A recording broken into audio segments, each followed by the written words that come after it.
Decentralizované finančníctvo versus to centralizované. Centralizované si môžeš predstaviť ako to bežné, komerčné. Máš účet v banke, pošleš kamošovi 20 za obed.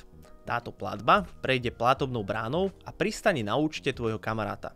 Obaja máte účty na svoje meno a keby si sa náhodou pomýlil a svoje peniaze poslal niekomu inému, táto platba sa dá vrátiť. Pri decentralizovanom finančníctve nie je žiadna platobná brána.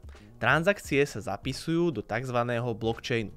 Tieto transakcie sú nevratné. Ľudia tu vystupujú anonymne, takže v skutočnosti nevieme povedať, kto presne platbu poslal, ak odosielateľa nepoznáme osobne. Ako však funguje decentralizované finančníctvo? V prvom rade treba pochopiť, čo je to blockchain. Už len samotný názov napovedá, o čom celá technológia je. Blok ako blok alebo box a chain ako reťaz nám naznačuje, ako to funguje. Pozrime sa, ako sa posielajú platby pomocou technológie blockchain. Kryptomeny.